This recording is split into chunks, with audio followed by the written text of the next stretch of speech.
voudrais donner mon point de vue en tant que Sénégalais à propos du Mali, qui est le premier partenaire économique du Sénégal. Quand on éternue au Mali, on tousse au Sénégal. Donc tout ce qui touche le Mali nous concerne au premier chef. Et je suis d'autant plus content d'intervenir ici que je suis le co-président du Conseil mondial de religion pour la paix, qui a pour objectif, qui a son siège à New York, United Nations Plaza, et qui a été créé en 1967 et dont l'objectif essentiel, ça a été créé à Nagasaki en 1967. L'objectif essentiel, c'est la promotion de la paix et éviter à ce que ce qui s'est passé à Nagasaki et à Hiroshima se recommence.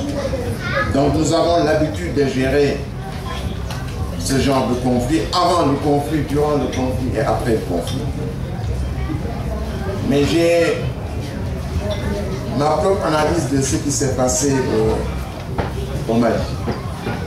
Il y a 5 ans, le Mali était présenté comme la fenêtre de la démocratie, comme la fenêtre de la République.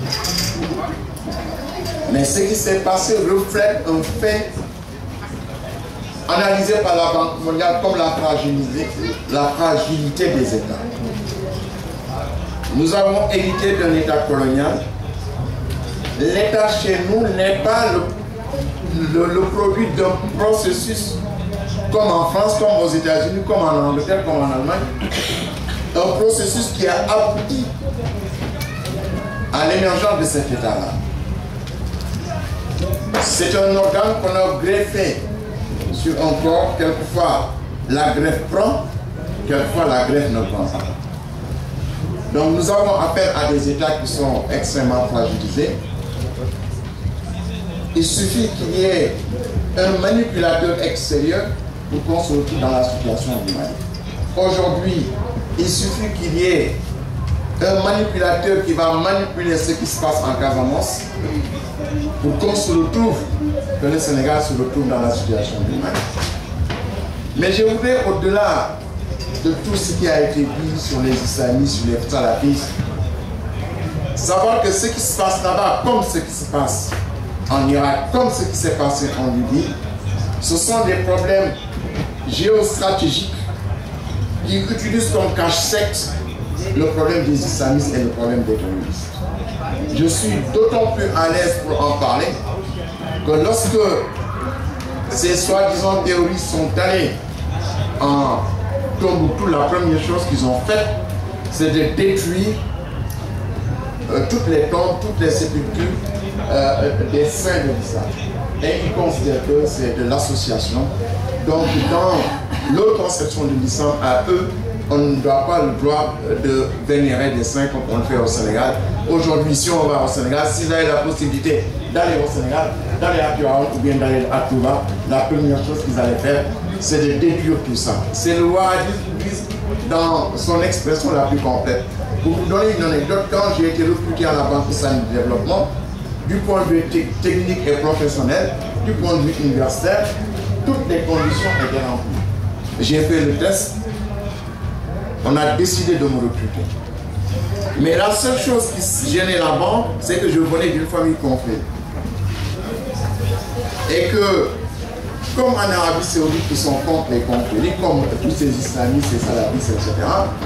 Et le président de la ville se demandait, est-ce qu'avec mon background conflit, je serais en mesure de m'adapter à la situation de l'Arabie Saoudite.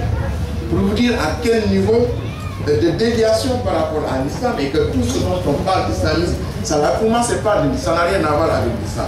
C'est simplement des intérêts géostratégiques, et on utilise l'islam comme hier Franco ou Salazar ont utilisé la chrétienté pour poursuivre des objectifs inavouables. Donc plus cette question sera réglée, et je suis heureux de voir que les élections, je ne sais pas quel est le point de vue des Maliens, et que les élections vont avoir lieu très bientôt. Et moi j'ai toujours soutenu qu'il fallait régler la question du Nord avant de régler la question du coup d'État, et que j'ai jamais été sous les positions de l'Union africaine qui disait qu'il fallait rétablir l'État dans sa constitutionnalité avant de régler le problème du Nord. Moi j'ai toujours été pour qu'on règle cette question du Nord avant de venir aux élections, et je trouve que ça a été heureux qu'on ait procédé de cette manière, et je souhaite à mes camarades et à mes amis maliens qu'ils abordent les élections avec la plus grande liberté et la plus grande transparence, parce que ce qui me concerne aussi, et je vous remercie.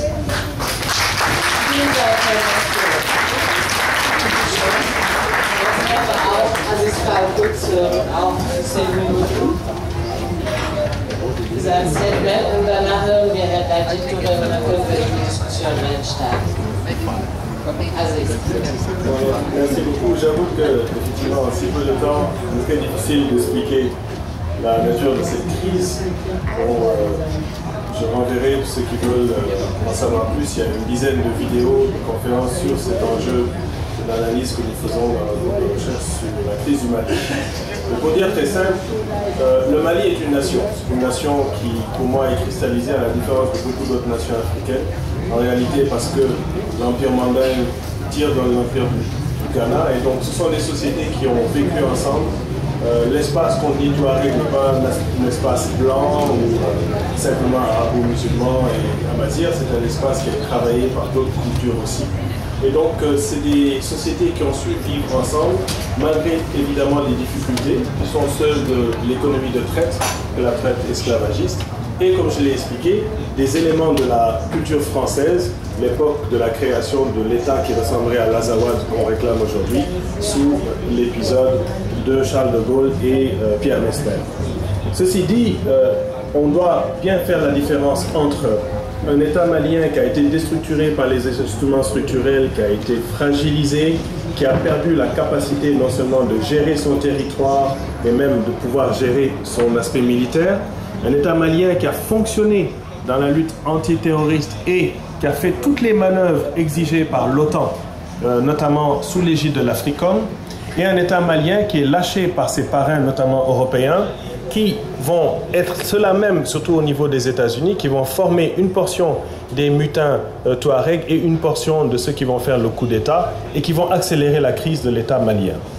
Donc non seulement il y a une instrumentalisation qui vient de la France-Afrique de Sarkozy, c'est-à-dire la façon par laquelle on va acheminer des armes et un soutien à des éléments, pas tout le MNLA, mais une portion du MNLA par la Mauritanie, mais l'autre portion, c'est des éléments proches de l'ancien régime de Kadhafi ou contre ce régime soutenu par la France qui vont descendre dans les mêmes espaces transsahariens et participer à cette déstabilisation.